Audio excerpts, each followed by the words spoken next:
Se cuenta que en el jardín de San Marcos existe un fantasma que a la hora del alba se pasea por el lado norte, llega a la puerta de la iglesia, donde ora unos minutos y desaparece.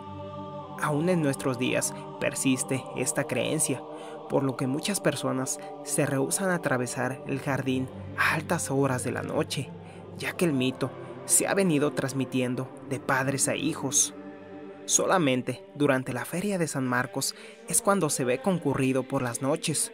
Por no conocer, los fuereños la aconseja y porque los lugareños se sienten acompañados por las cientos de personas que disfrutan de este legendario y romántico parque. Aunque se sabe que un espíritu sale todas las noches y recorre el jardín, según la tradición, no se conoce el origen de esta leyenda, que tiene más de un siglo que se comenta.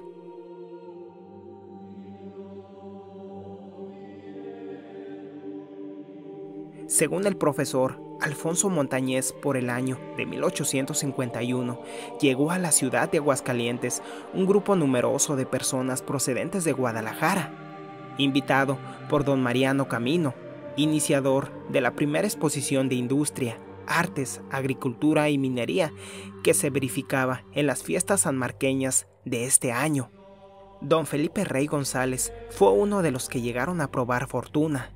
Él era familiar de Luis González, uno de los primeros colonos del pueblo, como se llamó por mucho tiempo el barrio de San Marcos, y por tener un pariente pensó le sería más fácil establecerse en ese lugar.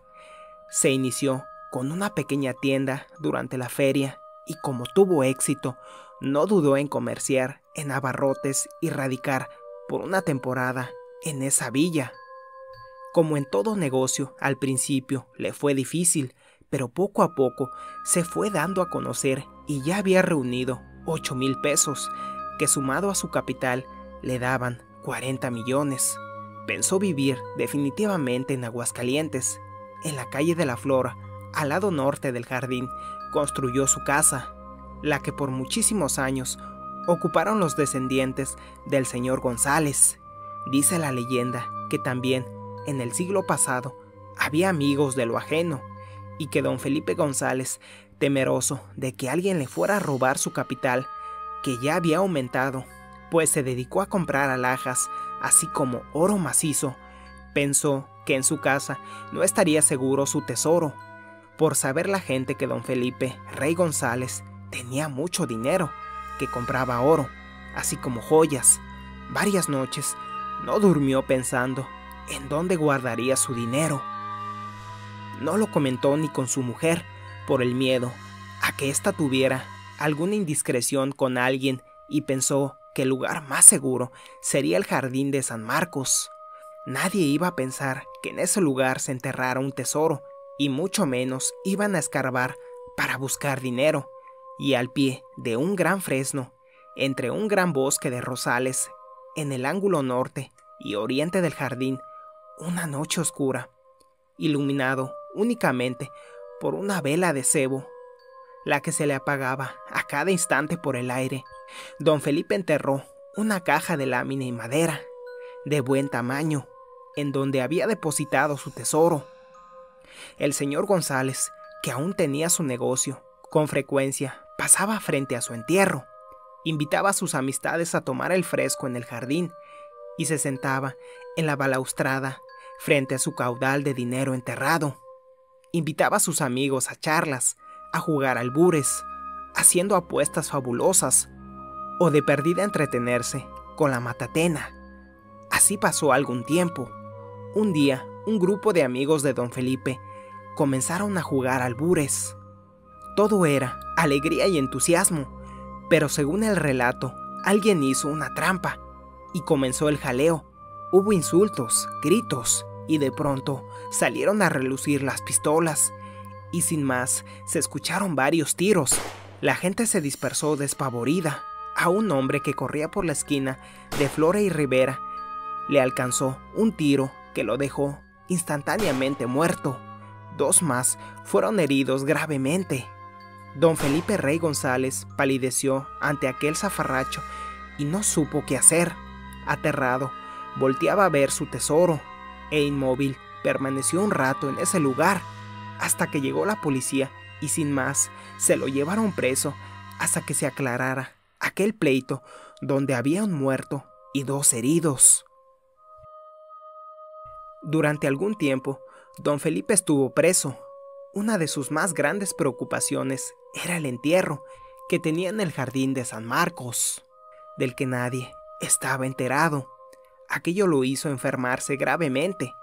Tenía una pena moral que nadie conocía y lo que lo estaba acercando a la tumba.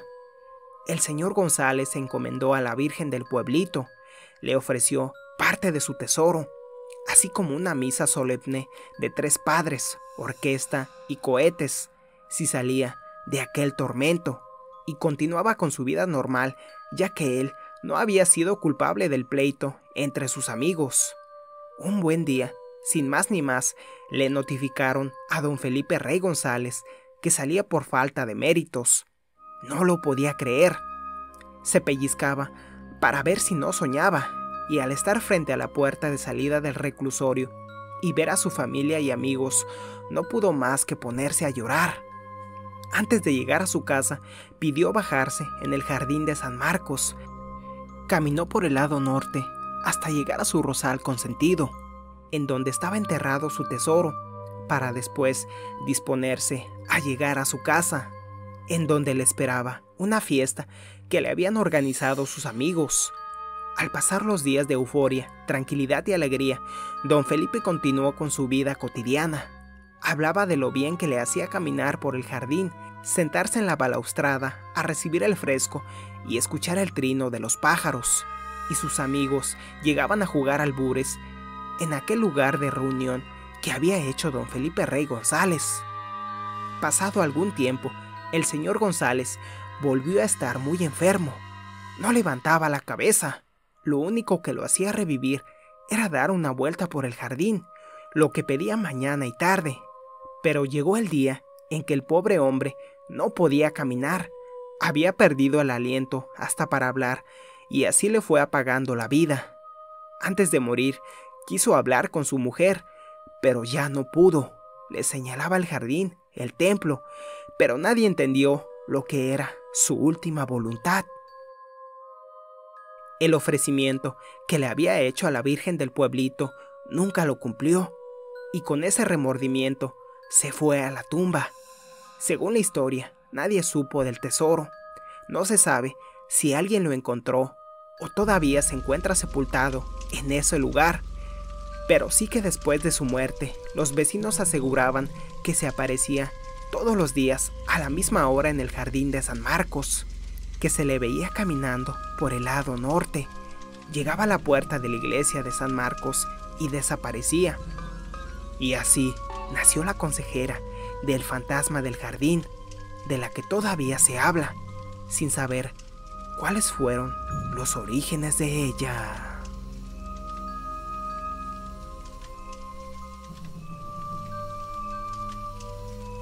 Dime qué te pareció esta historia. Te invito a suscribirte al canal y activar las notificaciones. Un saludo para todos y muchas gracias.